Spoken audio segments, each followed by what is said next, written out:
2012 में मेक्सिको के कोस्टा अजुल गांव का एक साधारण मछुआरा साल्वाडोर अल्वारेंगा अपनी 23 फीट की छोटी सी नाव पर सवार होकर पैसिफिक महासागर की उफनती हुई लहरों में उतरते हैं। लेकिन उन्हें क्या पता था कि मछली पकड़ने की उनकी यह साधारण सी यात्रा 7000 मील लंबी होगी और एक ऐतिहासिक जंग बन जाएगी।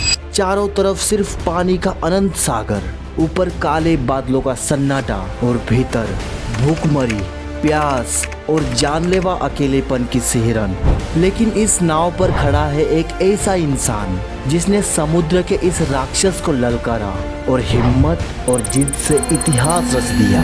ये कोई काल्पनिक कहानी नहीं है, ये साल्वाडोर अल्वारेंगा की सच्ची दास्तां है। तो चलिए चलते हैं इस सबसे लंबी समुद्री यात्रा पर, जहां हर एक लहर एक नया ट्विस्ट लाती है और हर दिन एक नई जंग, ऐसी जंग जो 438 दिनों तक चली।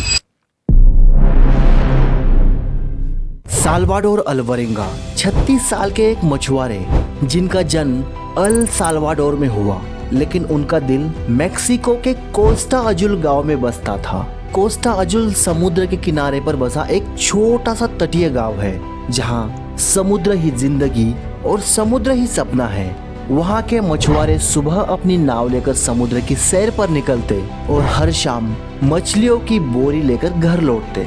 साल्वाडोर कोई साधारण मछुआरे नहीं थे, वो शार्क, मर्लिन और जेलीफिश जैसी समुद्री शिकारी को भी अपना शिकार बनाकर घर ले आते थे। 16 नवंबर 2012 के शाम साल्वाडोर अपने हमेशा के और वफादार साथी पेरेज के साथ मछलियां पकड़ने के लिए अपनी फाइबर ग्लास की 23 फीट नाव ला कुरांदेरा तैयार करते हैं, जिसमें वो 250 लीटर गैसोलीन, 60 लीटर पानी, मछलियां पकड़ने के लिए 23 किलो चारा, कुछ रस्सियां, 3 चाकू, 3 बकेट्स, एक मोबाइल फोन, एक जीपीएस ट्रैकिंग डिवाइस, एक हाफ चार्ज 2 तरफा रेडियो और करीब 90 किलो बर्फ लेते हैं। उनकी ये यात्रा सिर्फ 30 घंटों की थी, लेकिन समुद्र के कुछ अपने नियम हैं और वो किसी के लिए नहीं झुकते। 17 नवंबर 2012 के दिन साल्वाडोर अपनी नाव पर पहुंचते हैं, लेकिन उनका हमेशा का साथी किसी निजी कारण से नहीं आ पाता। इसलिए वो 22 साल का एक नौसिखिया अजय किवेल कार्डोबा को $50 देकर किराए पर लेते हैं और अपने सफर पर निकल पड़ते हैं। कुछ ही घंटों में वो समुद्र के बहुत अंदर तक पहुंच जाते हैं और शाम तक करीब 500 किलो मछलियां पकड़कर रात के समय धीरे धीरे अपनी नाव को किनारे की ओर बढ़ाने लगते हैं। उनकी पहली रात धीमी रफ्तार के साथ बीत जाती है, लेकिन ये तो बस शुरुआत थी। असली ट्विस्ट तो अब आने वाला था, जब तूफान उनकी जिंदगी को उलट पुलट करके रखने वाला था। 18 नवंबर की सुबह मौसम साफ था और समुद्र का किनारा उनसे सिर्फ 50 मील दूर था, लेकिन दोपहर होते होते आसमान में काले बादल छा जाते हैं। तेज हवाएं चलने लगती है और उनकी ला कुरांदेरा नाव तूफान की चपेट में आ जाती है। बड़ी बड़ी लहरें उनके नाव से टकराने से नाव में पानी भरने लगता है। साल्वाडोर एक अनुभवी कप्तान थे। वो कार्डोबा को नाव से पानी निकालने के लिए कहते हैं और अपनी नाव इन बड़ी बड़ी लहरों के बीच से रास्ता बनाकर तट की ओर बढ़ाने लगते हैं। लेकिन मौसम और खराब हो जाता है। जैसे जैसे तूफान बढ़ जाता है, वैसे ही कार्डोबा का विश्वास डगमगाने लगता है। रात होते होते उनका जीपीएस खराब हो जाता है और रेडियो की बैटरी भी कम होने लगती है। किसी तरह ये दूसरी रात भी गुजर जाती है। 19 नवंबर की सुबह साल्वाडोर को क्षितिज पर एक पहाड़ दिखता है और वो समझ जाते हैं कि वो किनारे से अब कुछ ही घंटों की दूरी पर है। लेकिन तभी नाव के इंजन में पानी भरने लगता है और इंजन पूरी तरह से बंद हो जाता है। तब साल्वाडोर अपना रेडियो निकालते हैं और अपने बॉस विली को पुकारते हैं। विली, विली, हमारे नाव का इंजन खराब हो गया है। आगे से विली कहते हैं, घबराओ मत, अपनी लोकेशन बताओ। साल्वाडोर कहते हैं, हमारा जीपीएस काम नहीं कर रहा, हम बिल्कुल रास्ता भटक गए हैं। इस पर विली तुरंत आदेश देते हैं, ठीक है, तुरंत लंगर डाल दो ताकि नाव बहकर दूर न जाए। फिर साल्वाडोर कहते हैं, हमारे पास लंगर भी नहीं है। तब विली कहते हैं, घबराओ मत, हम तुम्हें लेने आ रहे हैं। लेकिन उन्हें क्या पता था कि ये उन दोनों की आखिरी बातचीत है।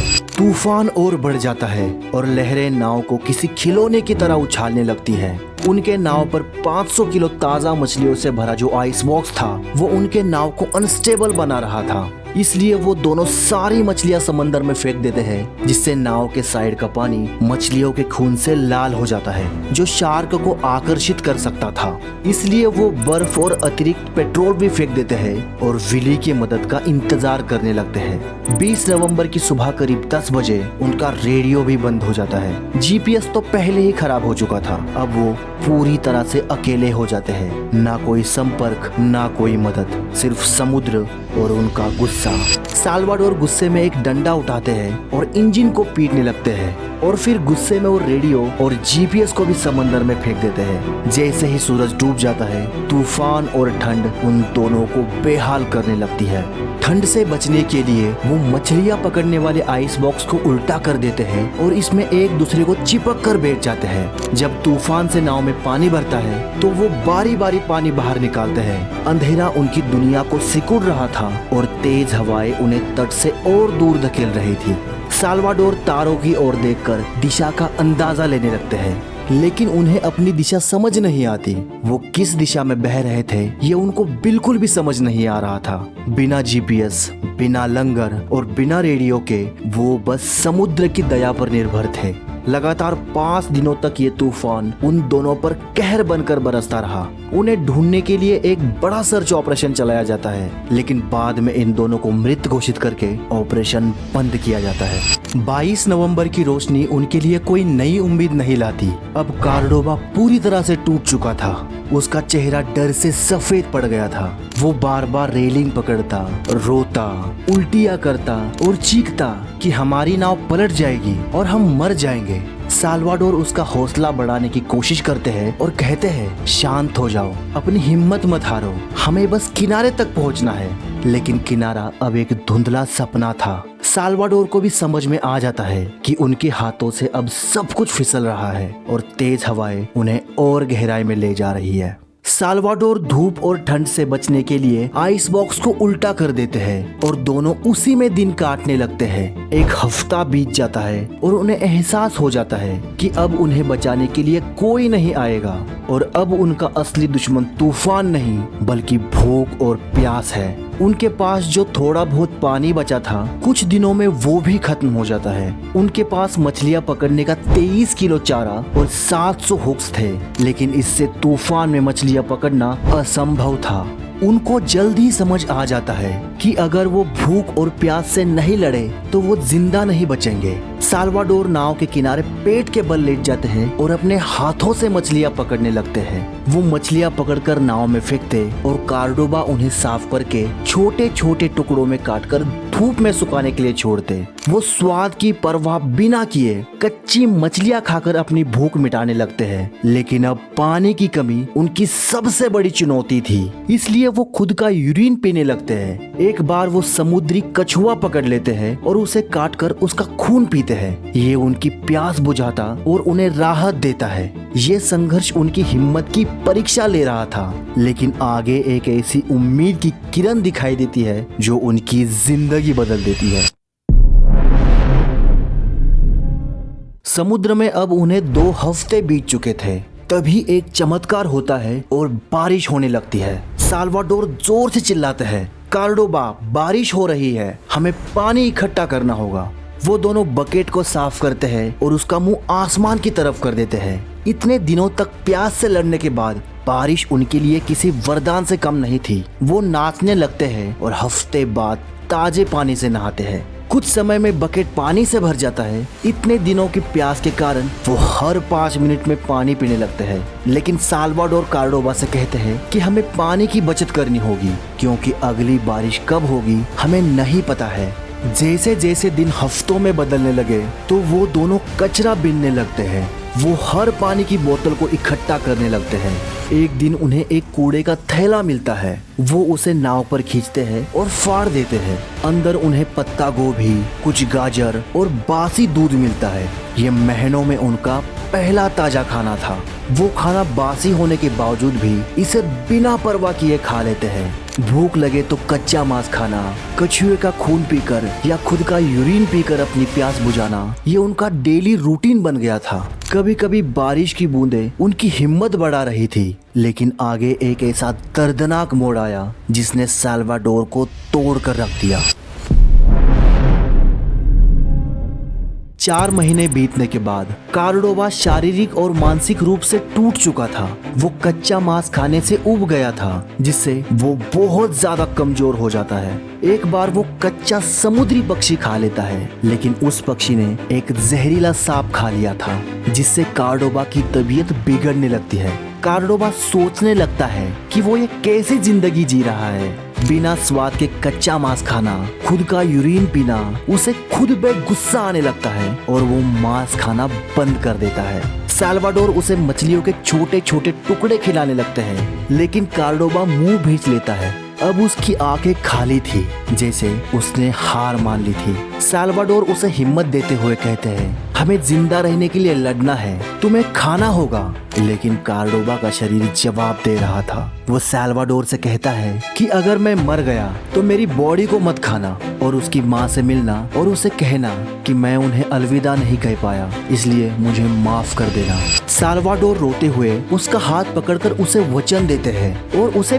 पानी पिलाने लगते हैं, लेकिन कार्डोबा का शरीर कांपने लगता है और वो फिर हमेशा के लिए शांत हो जाता है। साल्वाडोर जोर से चिल्लाते हैं, मुझे अकेला मत छोड़ो कार्डोबा, मैं अकेला क्या करूंगा। लेकिन अब वो हमेशा के लिए चला गया था।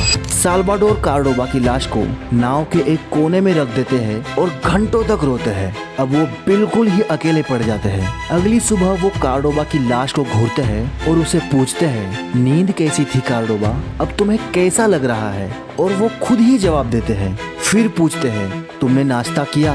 साल्वाडोर खुद ही सवाल पूछते हैं और खुद ही जवाब देने लगते हैं। वो बस दिखावा करने लगते हैं कि कार्डोबा की मौत नहीं हुई है, और वो खुद को अकेलेपन से बचाने के लिए हर रोज कार्डोबा से बात करने लगते हैं। कार्डोबा के लाश से बात करते हुए उन्हें 6 दिन बीत जाते हैं, लेकिन एक अमावस की रात जब वो रोज की तरह लाश से बात कर रहे थे, तब उन्हें अचानक से झटका लगता है कि वो एक लाश से बात कर रहे हैं, और वो सोचते हैं कि कहीं मैं पागल ना हो जाऊं। फिर वो कार्डोबा का लाल रंग का स्वेटर निकालकर उसकी याद में पहनते हैं और उसे पानी में फेंक देते हैं। जैसे ही लाश पानी में डूबने लगती है, वैसे ही साल्वाडोर बेहोश हो जाते हैं। कुछ घंटे बाद वो होश में आते हैं, तब खुद से सवाल पूछते हैं कि इस अनंत सागर में मैं अकेला क्या करूंगा, क्योंकि कार्डोबा सिर्फ उनका साथी नहीं था, वो उनकी उम्मीद थी, जिसके साथ वो बात कर सकते थे, हंस सकते थे, रो सकते थे। लेकिन अब वो बिल्कुल अकेले थे, और अब उनका सबसे बड़ा दुश्मन था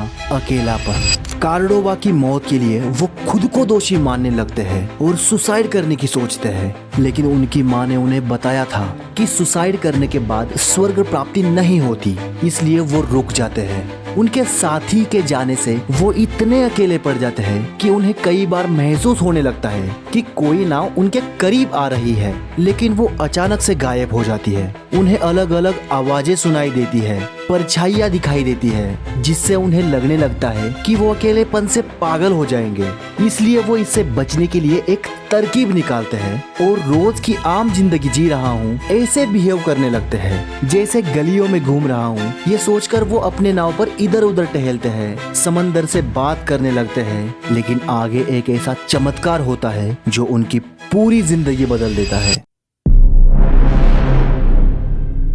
एक दिन वो समुद्र में एक नाव देखते हैं, लेकिन ये उनका वहम नहीं था, ये सच था।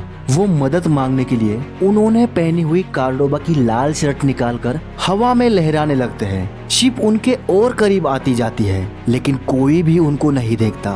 साल्वाडोर भूख और प्यास से इतना थक चुके थे कि वो मदद मांगने के लिए चीख तक नहीं पा रहे थे। उनकी उम्मीद उनकी आंखों के सामने से जा रही थी, लेकिन वो कुछ भी नहीं कर पा रहे थे। उन्हें ज्यादा देर तक खड़ा रहना मुश्किल हो जाता है और वो अपनी नाव में गिर जाते हैं। तूफान अब कमजोर पड़ चुका था, लेकिन भूख और प्यास अभी भी उनके सबसे बड़े दुश्मन थे, जिन्होंने साल्वाडोर को बस एक हड्डियों का ढांचा बना दिया था। उनकी उंगलियां मछलियां पकड़ने के लिए माहिर हो गई थी। कच्ची मछलियां खाना, कछुए का खून पीना उनके लिए आम हो गया था। समय के साथ साथ उन्होंने ऐसी मेंटेलिटी डेवलप कर ली जैसे वो एक सामान्य जीवन जी रहे हैं। वो नाव पर टहलते, खुद से बात करते, कच्चा मांस खाते वक्त पार्टियों को इमेजिन करते। ये करके वो खुद को उम्मीद देने लगते हैं। लेकिन पानी की कमी उन्हें हमेशा सताती थी। अब बारिश उनकी सबसे बड़ी उम्मीद थी। हर बार जब बारिश होती तो वो बकेट में पानी भरते, बारिश में नहाते, खुले आसमान में मुंह ऊपर करके पानी पीते, जैसे ये उनके लिए अमृत हो। लेकिन बारिश हमेशा नहीं होती थी। तब वो खुद का यूरिन पीते या कछुए का खून। ये उनका गला जलाता था, लेकिन वो जानते थे कि ये उनको जिंदा रख सकता है। साल्वाडोर का शरीर दिन ब दिन कमजोर होता जाता है। अब वो सिर्फ हड्डियां और त्वचा का एक पुतला बन गया था। लेकिन उनका दिमाग उनका सबसे बड़ा हथियार था। एक बार वो एक पंछी खा लेते हैं जिसका स्वाद बहुत ही कड़वा था, लेकिन वो उसे निगल लेते हैं। इससे उनका पेट खराब होने लगता है और वो बीमार हो जाते हैं। लेकिन वो हार नहीं मानते, क्योंकि वो जानते थे कि अगर उन्होंने खाना बंद किया तो वो कार्डोबा की तरह टूट के मर जाएंगे। वो खुद को जिंदा रखने के लिए हर वो चीज करते हैं जिसे सुन के कोई भी आम इंसान डर सकता है। महीनों के बाद महीने बीत जाते हैं, लेकिन उनके जीवन में कोई बदलाव नहीं था, ना कोई उम्मीद थी।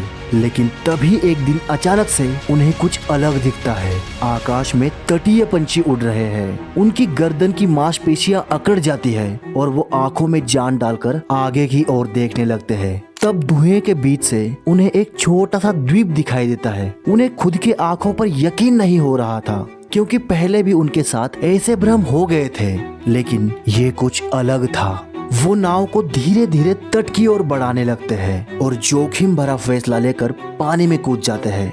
करीब आधा घंटा तैरकर वो किनारे के पास पहुंच जाते हैं। तभी एक बड़ी सी लहर उन्हें किनारे पर रेत में फेंक देती है। वो मुट्ठी भर रेत हाथ में पकड़ लेते हैं जैसे कोई खजाना हो और कहते हैं, क्या मैं सच में जिंदा बच गया हूँ? क्योंकि करीब 1 साल बाद उन्होंने जमीन पर कदम रखा था। साल्वाडोर एक भूखा प्यासा मछुआरा ताड़ के पत्ते, नारियल, स्वादिष्ट फल खाते हुए आगे बढ़ते हैं। लेकिन कमजोरी और इतनी देर तक तैरने से वो ज्यादा देर खड़े नहीं हो पा रहे थे। वो अब पूरी तरह से कमजोर हो गए थे। आंखें अंदर धस गई थी, बाल बढ़ गए थे और धूप से जलने के कारण उनका चेहरा डरावना लग रहा था। हालांकि उन्हें पता नहीं था कि वो टाइल आइलैंड किनारे पर पहुंचे हैं, जो एक छोटा सा द्वीप है जो एबॉन एटॉल का हिस्सा है, जो पृथ्वी के सबसे दुर्गम स्थानों में से एक है। अगर साल्वाडोर ये द्वीप चूक जाते तो उन्हें आगे का एक और साल समंदर में ही गुजारना पड़ता। झाड़ियों के बीच से लड़खड़ाते हुए वो आगे बढ़ने लगते हैं और मदद के लिए चिल्लाते हुए बेहोश हो जाते हैं। कुछ देर बाद नारियल काटने वाले एक कपल एमी और उनके पति रसेल की नजर साल्वाडोर पर पड़ती है। उन्हें लगता है कि शायद ये किसी नाव से गिर गया है और तैरकर यहाँ पहुँच गया होगा। वो उनके मुंह पर पानी डालते हैं और होश आने के बाद उन्हें घर लेके जाते हैं और उन्हें खाना देकर कुछ दवाइयाँ देते हैं। सुबह तक साल्वाडोर की देखभाल करने के बाद वो एक मेयर से मदद मांगते हैं और फिर कुछ ही घंटे में पुलिस और डॉक्टर्स की एक टीम साल्वाडोर को बचाने के लिए आती है। साल्वाडोर से पूछताछ करने से उन्हें पता चलता है कि साल्वाडोर पिछले 14 महीनों से यानी पूरे 438 दिनों से एक ही नाव पर करीब 6700 मील का सफर तय करके यहाँ पहुँचे हैं। वो उन्हें हॉस्पिटल में एडमिट कर देते हैं और करीब 11 दिन ट्रीटमेंट करने के बाद साल्वाडोर की तबीयत सुधरने लगती है। तब उन्हें उनके घर भेज दिया जाता है। घर आने के बाद वो अपने फैमिली से मिलते हैं, लेकिन वो अभी भी सदमे में थे। उन्हें पानी से और अकेलेपन से डर लगने लगा था। कुछ दिन बीतने के बाद जब उनमें सुधार होता है, तब करीब 3 महीने बाद वो कार्डोबा की माँ से मिलते हैं और अपना वादा पूरा करते हैं। साल्वाडोर अल्वारेंगा की 438 दिनों की ये कहानी सिर्फ एक मछुआरे की नहीं, बल्कि इंसानी हौसले की जीत की है। कोस्टा अजुल की तूफानी लहरों से लेकर एबॉन एटॉल की शांत रेत तक उनकी 6700 मील की ये यात्रा हमें सिखाती है कि कोई भी मुश्किल असंभव नहीं है। चाहे वो समुद्र का तूफान हो या जीवन की चुनौतियाँ, हिम्मत और रचनात्मकता हमें हर बार जीत दिला सकती है।